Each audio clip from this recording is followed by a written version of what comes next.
जय श्री हरि।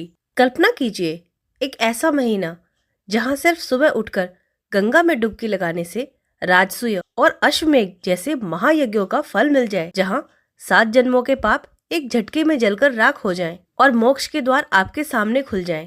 क्या आप जानते हैं एक ऐसा महीना सिर्फ माघ मास ही है।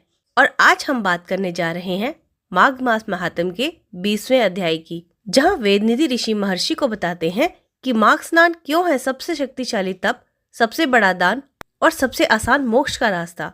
इस अध्याय में सुनिए एक ऐसी कथा जो आपको चौंका देगी। कैसे एक साधारण स्नान ने पापों की अग्नि को बुझाया, शाप की ज्वाला को शांत किया और आत्मा को परम शांति दी। राजाओं के यज्ञ भी फीके पड़ जाते हैं माघ स्नान के सामने, क्योंकि माघ में स्नान नहीं सिर्फ शरीर की शुद्धि है, ये आत्मा की मुक्ति है।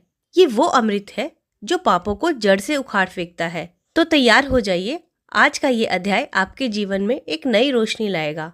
अगर आप भी माघ स्नान का महत्व समझना चाहते हैं, मोक्ष का आसान रास्ता जानना चाहते हैं, तो अंत तक जरूर सुने। चलिए शुरू करते हैं माघ मास महात्म्य 20वां अध्याय।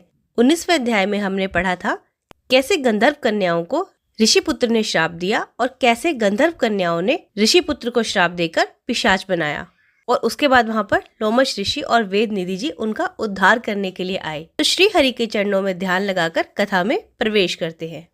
वेद निधि कहने लगे कि हे महर्षि, धर्म को जल्दी कहिए, क्योंकि श्राप की अग्नि बड़ी दुखदायक होती है। लोमश ऋषि कहने लगे कि यह सब मेरे साथ नियम पूर्वक माघ स्नान करें, अंत में श्राप से छूट जाएंगे।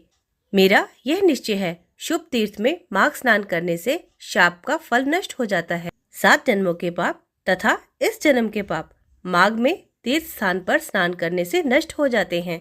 इस अच्छोद में स्नान करने से अवश्य ही मोक्ष की प्राप्ति होती है। राजसूय और अश्वमेध यज्ञ से भी अधिक फल माघ मास स्नान में होता है। अतएव संपूर्ण पापों को सहज में ही नाश करने वाला माघ स्नान क्यों न किया जाए। इति 20वां अध्याय संपूर्ण।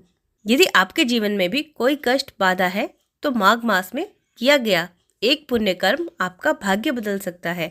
अब मुझे कमेंट करके बताओ कि माघ मास में आपने कौन सा पुण्य किया है। अगर आपको ये कथा अच्छी लगी हो तो वीडियो को एक लाइक कर दें और चैनल पर नए हो तो चैनल को सब्सक्राइब कर लें। तब तक के लिए जय श्री हरि।